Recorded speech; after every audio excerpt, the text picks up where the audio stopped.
month of June is going to be a ton of fun for tennis fans, even non-tennis fans. Some good things to watch. Chip Stearns joins us now, and he's going to be right in the thick of it all.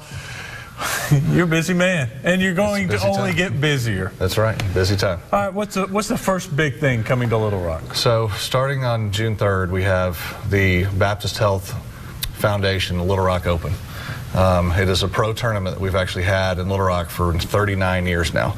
But this year is a lot more special because we are moving from what used to be called a futures tournament to a challenger, which is the equivalent of moving from AA to AAA. So we will have some players that reach as high as 100 in the world to about 300 in the world.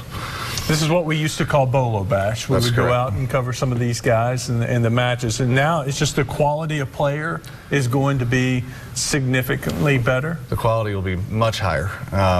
We are very fortunate as of right now to have Jack Sock signed up for the tournament, who was as high as number 8 in the world as soon as 18 months ago. But he's been injured.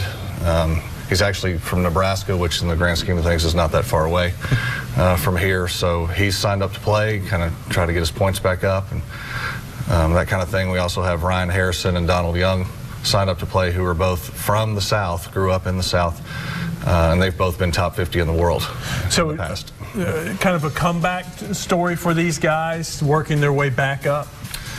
Ryan and Donald are both in a position to where they're constantly trying to make sure they stay high enough in the rankings to make sure they can play majors. So their rankings can fluctuate a little bit more. So they're both trying to make sure that they get enough points. It's really more about the points to have get their ranking higher than the money. But Jack is most definitely a comeback story. He hasn't played much tennis at all in the last 6 months due to several different injuries. Has he been playing here the last couple of weeks? No. So this would kind of start the comeback for him? I am not aware of any tournaments that he's played in the last 6 months, so we could very well be the first one. Wow. Would you consider him a favorite even with the layoff? Well, you'd have to consider him a favorite only because he's the only player that's been ranked that high. You know, he still has one of the biggest forehands in the world and definitely one of the biggest serves. He's been as high as number 2 in the world in doubles as soon as last year. He used to play doubles with one of the Bryan brothers while one of the other ones was hurt. So he has quite a resume. We're looking at some of the past video from Bolo Bash. What will be the biggest difference fans will notice going to see this tournament?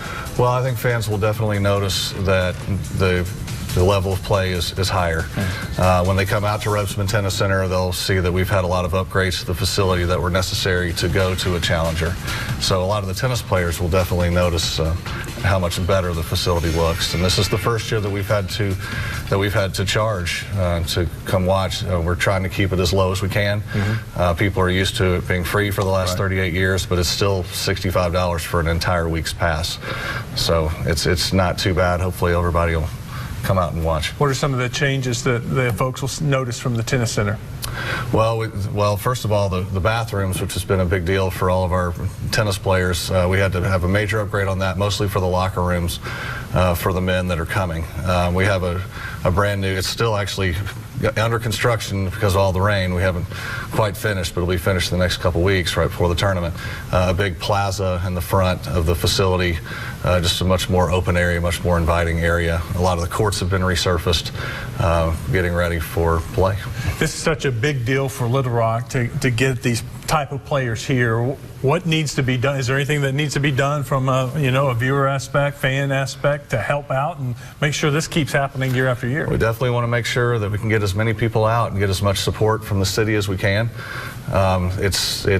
We've always had good participation from our tennis playing public, and we've always had people come out who necessarily didn't play tennis, but this is really the time that we'd really like to be able to showcase these players, how good they are, but also showcase Little Rock and the Little Rock Rebsamen Tennis Center. This is a big time opportunity for our facility.